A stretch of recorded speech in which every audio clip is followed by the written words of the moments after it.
Hi friends, welcome to our channel. This video is sponsored by Educast. Educast website link description boxல கொடுத்திருக்கேன். நீங்க visit பண்ணி உங்களுக்கு தேவையான கோர்ஸ்ல join பண்ணி படிச்சுக்கோங்க. இப்போ நாம இந்த வீடியோல கல்வியோட அருமையை பத்தி உயர்திரு கலியமூர்த்தி ஐபிஎஸ் ஐயா அவர்கள் பேசிய பேச்சுக்களை பற்றி தான் பார்க்க போறோம். அதுக்கு முன்னாடி Educast பத்தி சின்ன வீடியோ கிளிப்ஸ் பார்க்கலாம். The struggle to find courses that truly speak your language, it's finally over. Welcome to EduQuest, where learning is made just for you. At EduQuest, we bring you a wide range of online courses, from career building programs to skill boosting masterclasses, all in your regional language. Because we believe language should never be a barrier to success. Our courses are tailor made after understanding what today's learners really need. So why wait? Start learning the smarter, simpler way only with EduQuest. Visit eduquest.courses and explore your next course today. And hey, don't miss out on our exciting offers and promotions. பெற்ற பிள்ளை கைவிட்டாலும் கற்ற கல்வி கைவிடாது. முதுமையை முன்னிட்டு முன்னதாக செய்து வைத்துக் கொள்கின்ற பாதுகாப்பு பணிகளிலேயே மிகவும் உயர்ந்தது கல்வி. இப்ப கற்ற கல்வி கைவிடாதுன்னு உங்ககிட்ட சொல்லும் போது எனக்கு ஒண்ணு ஞாபகம் வருது.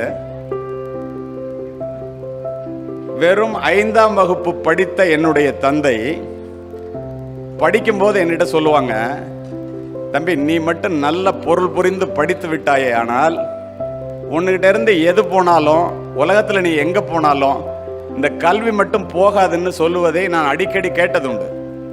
இதை இந்த இடத்துல பெற்றோர்கள் நிறைந்த அவையிலே நான் பதிவு செய்வதற்கு காரணம் உண்டு.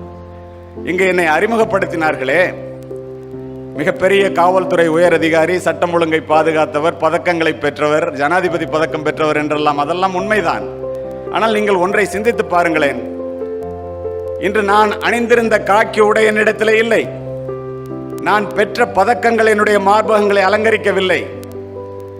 ஆனால் என் தந்தை சொன்னதை போல நான் படித்த கல்வி என்னிடத்திலே இருக்கின்ற காரணத்தினால் உங்கள் முன் சிறப்பு விருந்தினராகவும் உலகம் முழுவதும் சென்று உரையாற்றுபவனாகவும் இருக்கின்றேன் என்றால் அதுதான் கல்வியினுடைய சிறப்பு.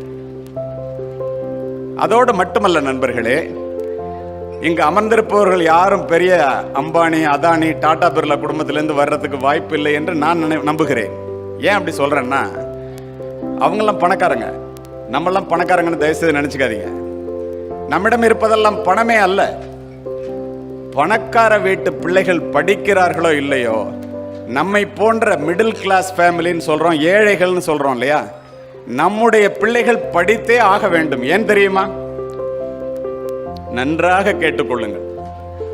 பணக்காரர்களுடைய மாளிகையிலே பிறக்கின்ற பிள்ளைகளினுடைய கால்களை கூட தாங்குவதற்கு தோள்கள் காத்திருக்கின்றன. ஒரு பணக்காரர் வீட்டில், அம்பானி வீட்டில் ஒரு குழந்தை பிறந்தா 4 வேலைக்காரன் தூக்கி தோளில் வச்சுக்குவான். நம்மை போன்ற ஏழை குடும்பத்திலே பிறக்கின்ற பிள்ளைகளினுடைய தோள்களுக்கோ சுமைகள் காத்திருக்கின்றன. குடும்பத்தை பார்த்துக்கணும், தங்கச்சியை கல்யாணம் பண்ணி கொடுக்கணும், தம்பியை படிக்க வைக்கணும், நம்ம கல்யாணம் பண்ணணும், நம்ம பிள்ளைங்களை நல்லா வளர்க்கணும், பல சுமைகள். இதிலிருந்து நாம் தெரிவது என்ன?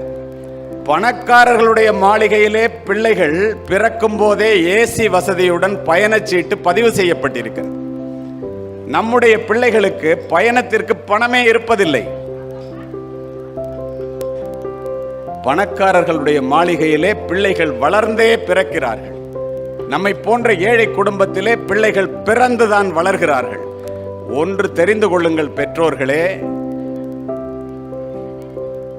வளர்ந்தே பிறப்பது வாரிசுரிமை, பிறந்து வளர்வதே பிறப்பின் பெருமை என்பதை பிள்ளைகளுக்கு சொல்லித்தாருங்கள். பணக்கார பிள்ளைகள் மகாலட்சுமியால், பணத்தால் பிறரை ஆளும் போது, நம்மை போன்ற ஏழை பிள்ளைகள் சரஸ்வதியால், கல்வியால் மட்டுமே பிறரை ஆள முடியும்.